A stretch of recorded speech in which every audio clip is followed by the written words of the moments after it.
دروازوں سے ایک دروازے پہ آ گیا اور دروازے پہ آ کے اس نے صدا لگائی کہ اللہ کے نام پہ کچھ دو، اللہ کے نام پہ کچھ دو، اللہ کے نام پہ کچھ دو۔ 3 دفعہ اس نے صدائیں لگائی اور 3 دفعہ پر کوئی جواب اندر سے نہیں آیا۔ ایک آدمی نے ہاتھ پکڑا اور کہا بھائی تو کس دروازے پہ آ گیا ہے؟ یہاں پر کوئی نہیں رہتا، یہ مسجد ہے۔ اس وکیل سے کہا تو کون سے دروازے پہ آیا ہے؟ یہاں تجھے کچھ نہیں ملتا، کسی اور کے دروازے پہ چلا جا، گھر وہاں ہے۔ اس نے ہاتھ پکڑ کر اس کے رخ کو پھیرا، یہ مسجد کا دروازہ ہے۔ تو اس زمانے کے فقیر بھی اللہ والے تھے، تو اس فقیر نے اپنے برتن کو دیوار پہ مارا اور کہنے لگا قسم کھاتا ہوں اس دروازے پہ آیا ہوں، آئندہ کسی کے دروازے پہ نہیں جاؤں گا۔ یعنی عرض کرنا مقصد یہ ہے کہ یہ جو مساجدیں بنتی تھیں وہ جانتے تھے، صحابہ بڑے خوش ہوتے تھے کہ ہمارے مسائل کا حل اس مسجد سے رکھا ہوا ہے، اس مسجدوں میں رکھا ہوا ہے۔ اسی لیے میں آپ سے یہ بات عرض کرنا چاہتا ہوں، بڑی محلے والوں کے لیے بڑی خوشی کا دن ہے کہ آج آپ کے محلے میں ایک خوبصورت مسجد، مسکرا کے دیکھو اس کی دیوار کو مسکرا کے دیکھو اور کہتے ہیں کہ یہاں پر آؤ، بار بار آؤ۔ ایسے نہیں ہے ضرورت پوری کرنے کے لیے، بعض مرتبہ مساجدوں کے اندر 2 بیت الخلا الگ رکھے جاتے ہیں، ایک پیشاب خانہ ایک بیت الخلا، اس لیے رکھے جاتے ہیں محلے والوں کے لیے۔ اور یاد رکھ لو علماء بھی بیٹھے ہوئے ہیں، مفتیان اکرام بھی بیٹھے ہوئے ہیں، مسائل ان سے آپ پوچھ لیجیے۔ مسافر کے لیے بنایا جاتا ہے مسجد، ضرورت کی جگہ نہیں ہے، عبادت کی جگہ ہے۔ مسجد کس کی جگہ ہے؟ عبادت کی جگہ ہے۔ اللہ معاف فرمائے، آج تو مسجدوں کا حال ایسا بنایا ہوا ہے، نشے کی چیزیں مسجد کے بیت الخلا میں لیا جاتا ہے۔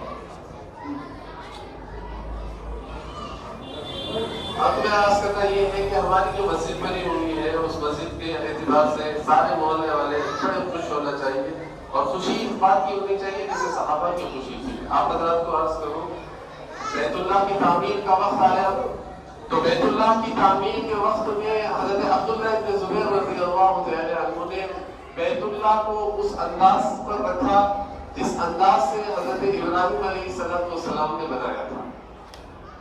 آج جو حتیم ہے علاقہ اتنی ہی بنی مسجد، اور کہتے ہیں کہ پوری حضرت ایک ایسے بنایا تھا ابراہیم علیہ السلام نے، اوپر چھت نہیں تھی، اسی لیے جو ہے دیواریں کھڑی ہوئی تھی چاروں طرف، 2 دروازے تھے۔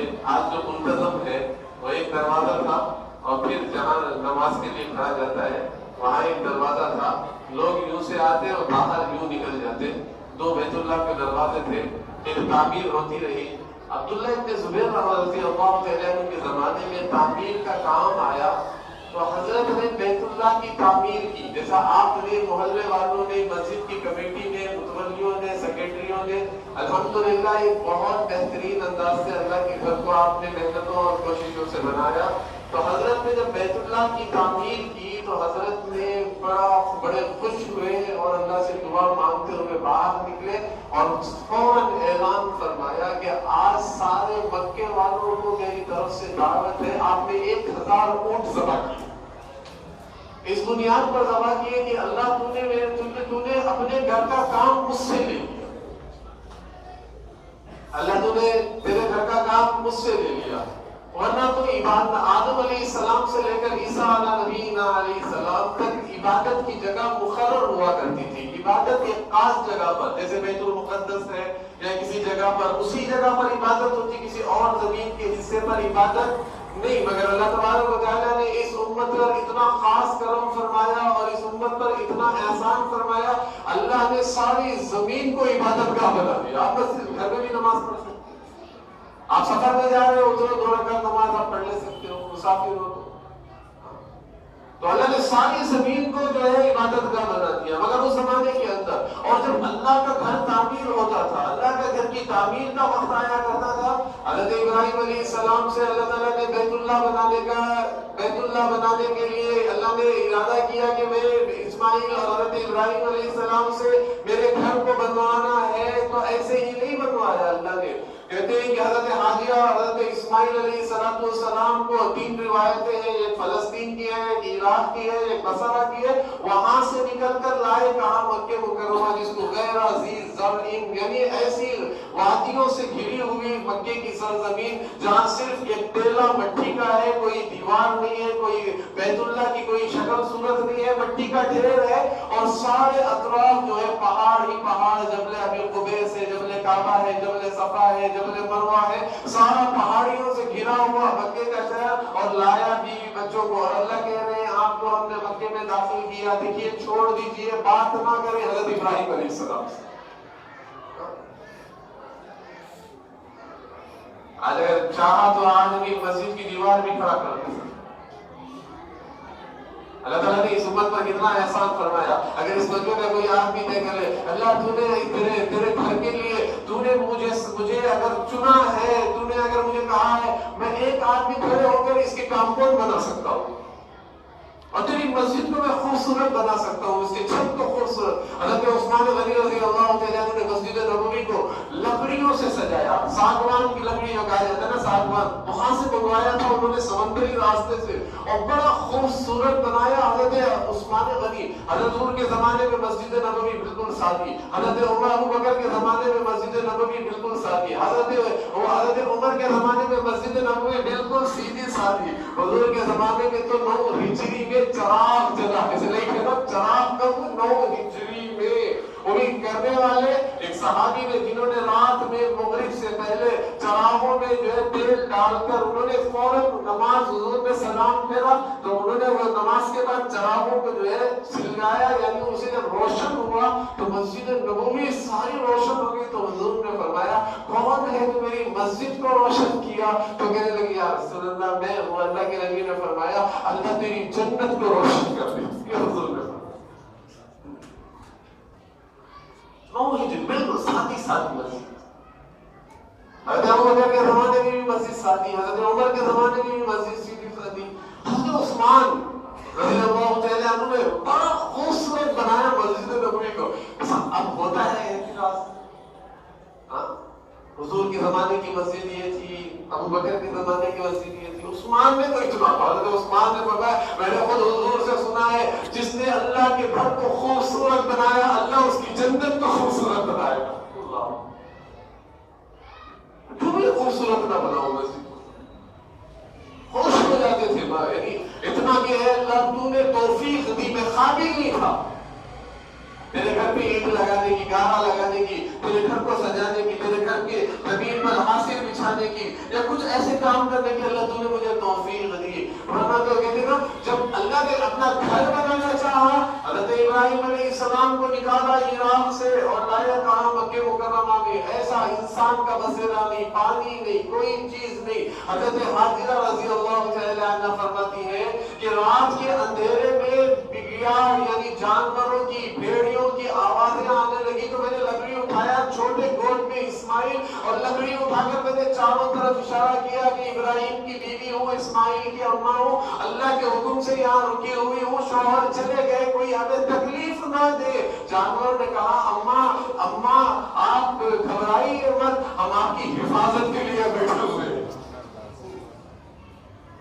پانی نہیں ہے، بچہ ترس رہا ہے، بل بلا رہا ہے، حضرت حاجرہ دوڑ رہی ہے صفا سے مروہ، کیا ضرورت ہے اللہ کو یہ سب کرانے کی؟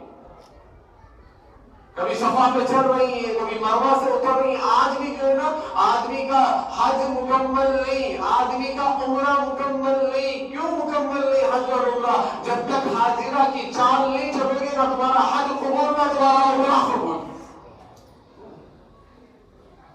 چال چلو، شوہر ہے ملک شام اور یہاں بچہ گود میں، پانی نہیں ہے، 100 دفعہ چڑھی ہے اوپر سے، آواز آئی کہ ہر روز اللہ کی مدد آئی، جبرائیل سامنے کھڑے ہو گئے، مدد آ گئی اللہ کی۔ اور حضرت اسماعیل صاحب مختصر سنا رہا ہوں، یہ ایریا لگا جاتے کہ پانی کا چشمہ ہے، زمزم، ایک نظام پانی کا، لوگ آنے لگے۔ دیکھیے میں بتا رہا ہوں یہ چیز بنانے کے لیے اس کے پیچھے کتنے امتحانات۔ زمزم نکلا، ایک صحیح یعنی ایک قبیلہ نکلا جہاں ان کا پانی سارا ختم ہو گیا، پانی کی تلاش میں آئے، اور وہ عرب اور یہ تھے نہیں عرب، اسماعیل علیہ السلام عرب نہیں تھے، حضرت حاجرہ عرب نہیں تھی، اور ان کی زبان اور تھی، اور یہ لوگ عرب بولنے والے، اور جو کہتے ہیں کہ اس لیے میرے محترم دوستوں یہ لوگ آ کر بسے، پھر اللہ تعالیٰ نے یوں فرمایا امتحان لیے۔ حضرت اسماعیل علیہ السلام کے ذبح مختصر سنا رہا ہوں، ذبح اس کے بعد پھر فرماتے ہیں کہ اپنے گھر کا کام حضرت ابراہیم علیہ السلام سے کیا، اور بنایا ابراہیم علیہ السلام نے کیسے جانتے ہیں؟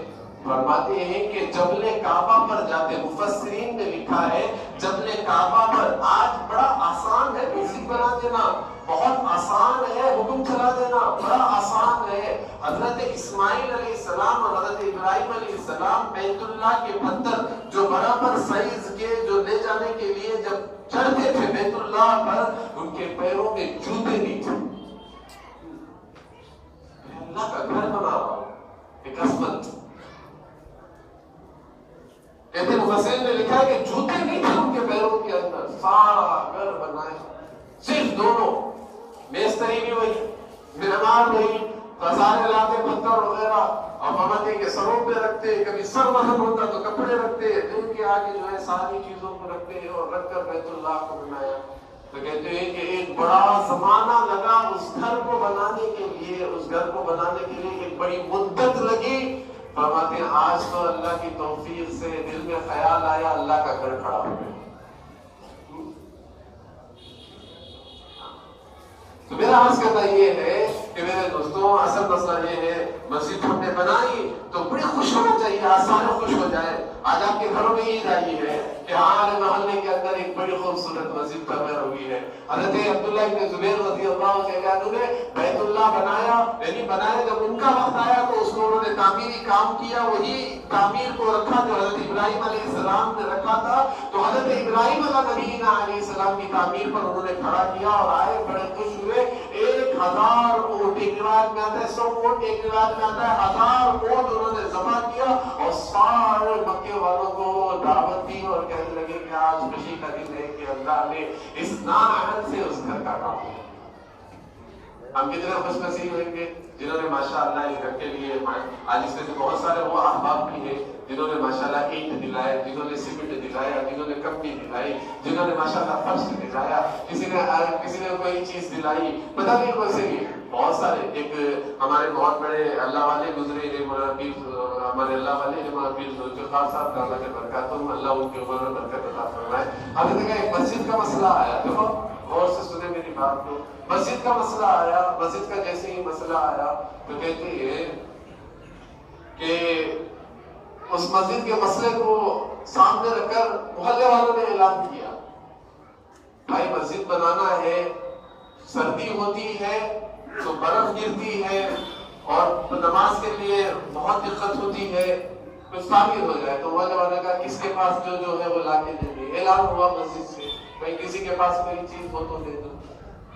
میں آپ سے حضرت نے بڑی عجیب بات کہی کہ ایک گھر تھا جس میں 2 بچیاں تھیں، 2 بھی لڑکیاں تھیں، لڑکے نہیں بلکہ لڑکیاں تھیں، اور دونوں یتیم تھی، نہ ماں تھی نہ باپ تھی، اور ان کا سارا گزارا جو تھا نا 2 چیزوں پہ ہوتا تھا، ایک سلائی کی مشین پر ہوتا تھا اور دوسرا جو گزارا ہوتا تھا ان کے یہاں مرغیاں تھیں، اس کے انڈے جو ہوتے تھے وہ بازار میں بیچ کے اس کا گزران ہوتا تھا، وہ انڈے اور سلائی کی مشین میں ان کا گزران ہوتا تھا۔ اعلان ہوا تو دونوں بہنیں بیٹھ گئی اور کہنے لگی اماں بھی نہیں ہے، باپ بھی نہیں ہے ہمارا، اعلان مسجد سے ہوا ہے، ایک کام کریں گے سلائی کے پیسے میں گزران کر لیں گے، جتنے انڈوں کی قیمت آئیں گے اللہ کے گھر کو دیں گے۔ انہوں نے نیت کی، اور دیکھو بچوں کی نیت بھی کتنی بڑی نیت، اور بچوں کی نیت بھی کتنی پیاری نیت ہے۔ تو کہنے لگے بہن ایک وقت کا کھانا کھا لیں گے، ایک وقت بھوکے سو جائیں گے، انشاءاللہ ہمارے ماں باپ کی خبر روشن ہو جائے گی انشاءاللہ۔ کیا جذبے تھے، کہتے ہیں پتہ نہیں اللہ کو کیا پسند آیا ہوگا ان کی ادائیں۔ وہ ہر مہینہ کی جتنی بھی رقم انڈوں کی آتی وہ مسجد کو لے کر بھیج دیا کرتے تھے، اس لیے کہتا نا اللہ کے گھر کا مسئلہ آ جائے نا آپ کی نظر جیب پہ نہ ہو، خوش ہو جائے کہ اللہ نے میرے بجے کچھ کام لے لیں۔